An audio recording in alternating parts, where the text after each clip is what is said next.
Hello students, welcome to the ICIS YouTube channel. I am Amit Kiran Chaudhary. Today is in our deep analysis, we are going to discuss about fire safety and urban governance. Okay, so this topic is so much important because we have seen in the recent newspapers that our countries there is lot of incidents for fires. Okay, fire incidents are happening in our country. There is Patna coaching center case. There is recently Lucknow fire case. Okay, Delhi. So the fire incidents has exposed our exposed the gap between India's development ambitions and public safety governance. सो एक तरफ हम लोग का developmental ambitions है, एक तरफ public safety का governance है, तो इसका जो गैप दिख रहा है तो इसी के ऊपर ये टॉपिक्स और ये फायर सेफ्टी अर्बन गवर्नेंस क्योंकि इतना इंसिडेंट्स देश में हो रहा है तो this is very important topic for UPSC mains. So will discuss thoroughly about the topics कि हम लोग आगे जाके आंसर भी लिख सकें. So पहले we'll discuss the core reasons behind the fire safety crisis. So first, socioeconomic drivers. So which socioeconomic things push this incidents? Okay. So booming coaching ecosystem. So students can think that booming coaching ecosystem is a particular things. These are examples of that articles, but no, we have to mention it because most of the fire incidents, big fire incidents are happens in coaching centers. वो दिल्ली बोले और पटना बोले और ये अभी का लखनऊ. सो ये fire safety incidents coaching centre को इकोसिस्टम को लेके बहुत चल रहा है, तो उसी के लेके ये पॉइंट ऐड किया गया है, समझ के ये ऐड किया गया है कि बूमिंग कोचिंग इकोसिस्टम. सो जो अभी जो बूम आ रहा है कोचिंग इकोसिस्टम्स का रीजन क्या है? इंस्टीट्यूशनल लैक्स की फॉर्मल एजुकेशन उतना अच्छा नहीं हो रहा है जो कि गवर्नमेंट एजुकेशन है. तो प्राइवेट कोचिंग इंस्टीट्यूशन इतना इंक्रीज हुआ कि उसमें क्या हो रहा है, क्या क्वालिटीज जो इंफ्रास्ट्रक्चर है, जो क्वालिटीज मेंटेन होना चाहिए, स्टैंडर्ड्स नॉर्म्स है, फायर सेफ्टी नॉर्म्स है, वो मेंटेन नहीं हो रहा है. मतलब नेचुरल है कि ये this is are made on cities. Okay, in the cities.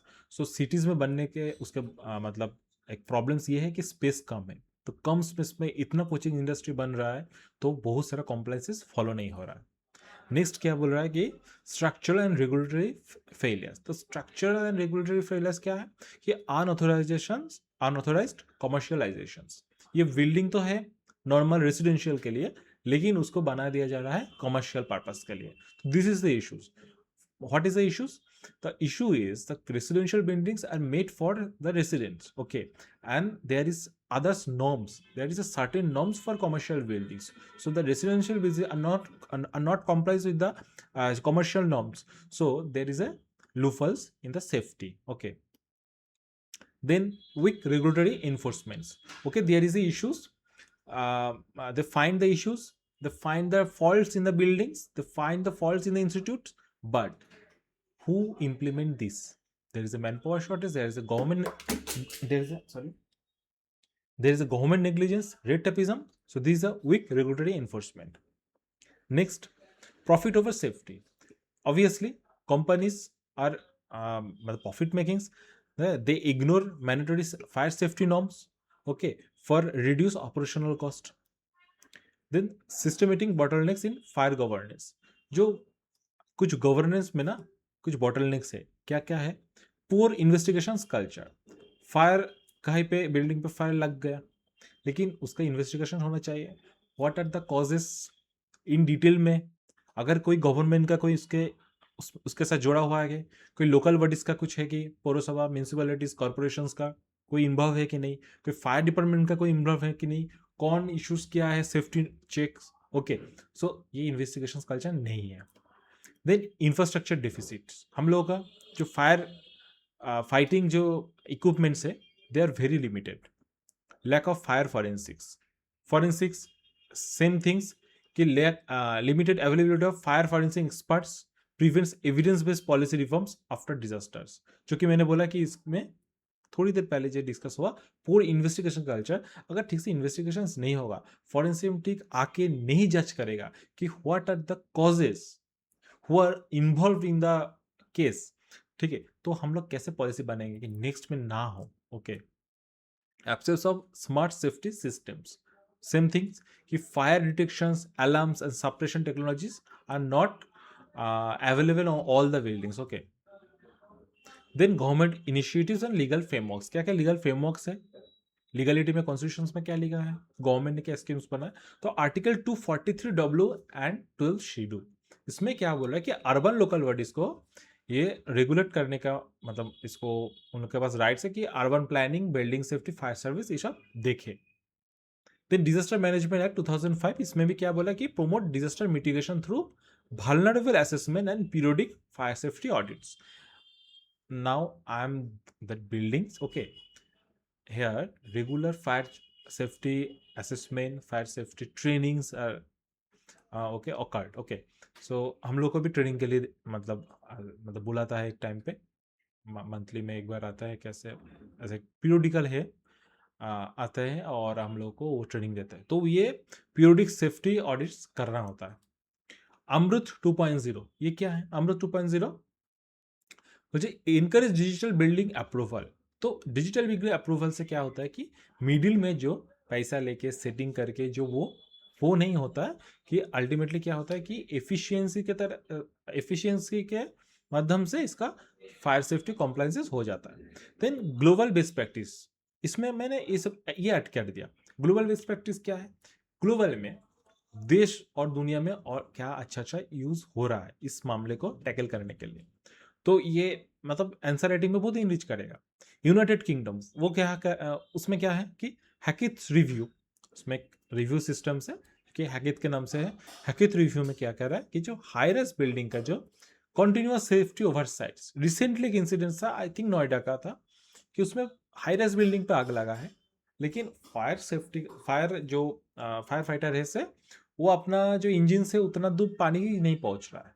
ठीक है, तो this is the issues.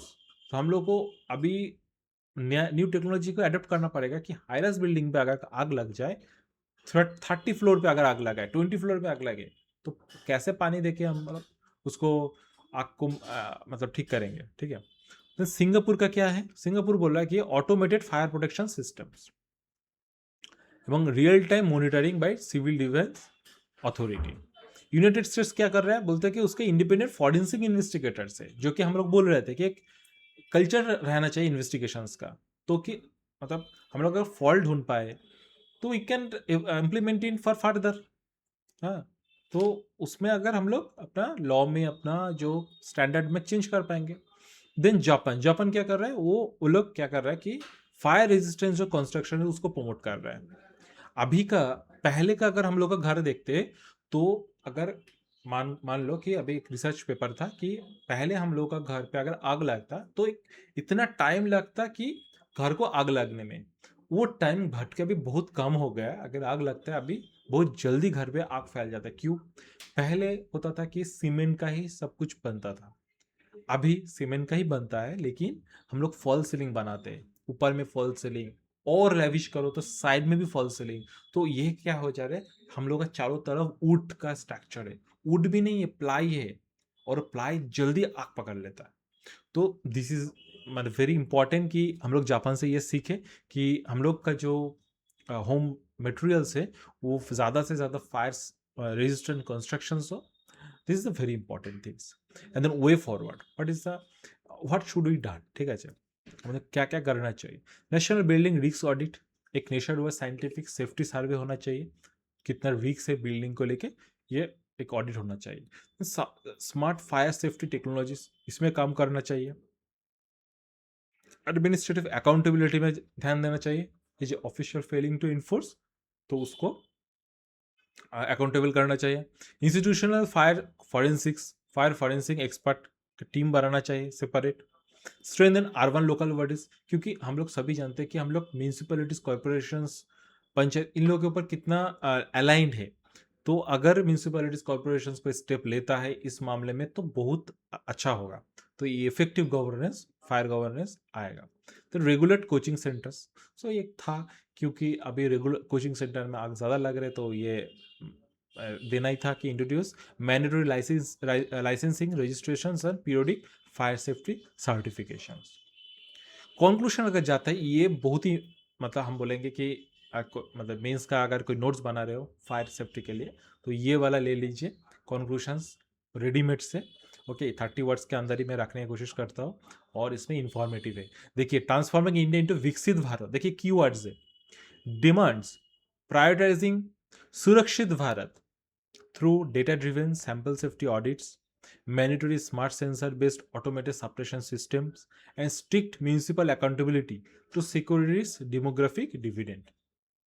Okay.